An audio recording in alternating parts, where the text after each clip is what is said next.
3 unexpected ways to serve steamed rice sheets in Vietnam that you might not have heard of before. Are you excited to try them more? Join me in this video as I show you where to find them on your next travel to Vietnam, or if no travel planned, how to prepare them at home.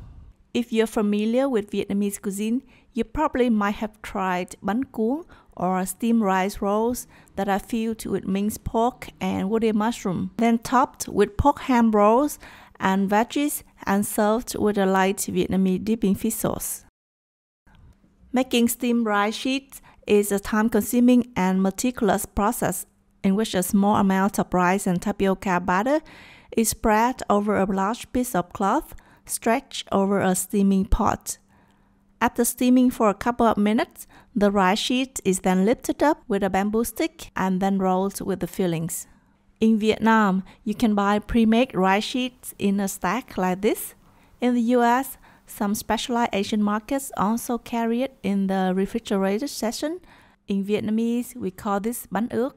Apart from bánh cuốn, which is the most well-known variation of Bánh Ướt, there are a lot more uses to Bánh Ướt that are not so widely known. Today, I share with you some unique ways that we enjoy Bánh Ướt here in Central Vietnam. Oh yeah! Helen's recipes. First to mention is Bánh Ướt with roasted pork. The most famous eatery serving this delicacy that I know is Bà Sửu, located on the main highway from Da Nang to Huế. The number of reviews on Google Maps said it all. It's a must-stop if you drive by this route. At home, I put them all in a bamboo tray lined with banana leaves, and the dipping sauces are what bring everything together, so it's so important to have them right. You need equal parts of sugar and fish sauce, then dilute with water.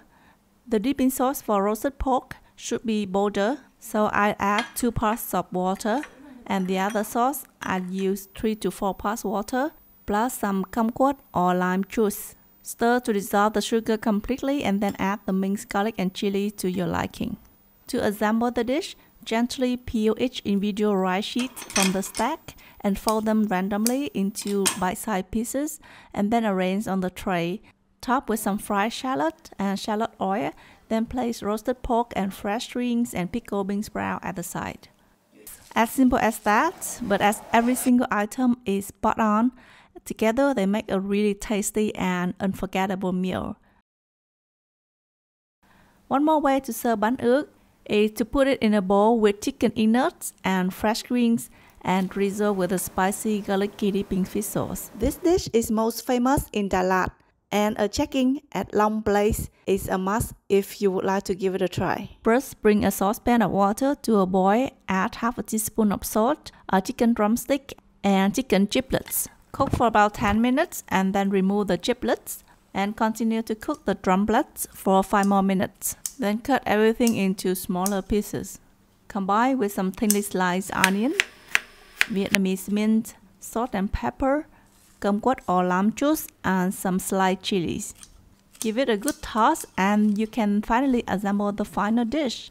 Gently peel each individual rice sheet from the stack and fold them randomly into bite-sized pieces.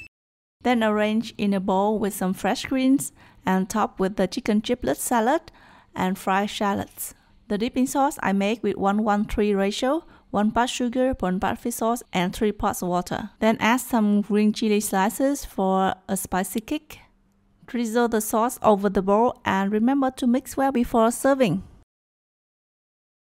The third variation of Bánh Ướt is a specialty of Hà Tĩnh province called Bánh Mướt ram. It's steamed rice rolls with a crispy spring roll filling. So it's soft on the outside and crispy and succulent on the inside. First, we prepare the fillings for crispy spring rolls. In a large mixing bowl combines minced pork, soaked glass noodles, minced woody mushroom, and shredded carrot and chopped spring onion, some stock powder, fish sauce, and pepper. Mix well until combined. And for the wrapper, you can use square spring roll pastry wrapper or rice paper. The one I'm using is my new discovery, really great spring roll wrapper called Vỏ Ram Hà Tĩnh, made from rice flour and molasses and only soft rice, so you can roll without applying water to them. Also, the molasses give the roll a perfect golden brown crust when fried. They can keep in the freezer for a year, so if you can find them, buy in bulk and stock them up. Spread about a heaping tablespoon of the fillings in a roll on a wrapper sheet closer to one corner, and lift up that corner of the wrapper and fold over the filling to cover. Push back a little bit to tighten it, and then fold in the sides and continue to roll tightly until reaching the opposite corner to encase the filling. Brush the exposed edge of the wrapper with a little bit egg white to seal it. Then fry until they are nicely golden brown. Look at the colors and how crispy they are. Gorgeous. The thing about the rice paper wrapper is that you can see through parts of the filling, whereas when using Chinese pastry wrapper, you won't be able to tell what the fillings are until you bite into them. Indispensable accompaniment that go with rice sheets are fried shallots, some fresh greens, and the light dipping fish sauce. To assemble Bánh Ướt ram, you use a rice sheet to wrap up the crispy spring roll and dip into the sauce. So good. So tell me, which way of Bánh Ướt serving is the most intriguing to you? Which one will you be most likely trying? I'm really curious to know your opinion in the comment section below.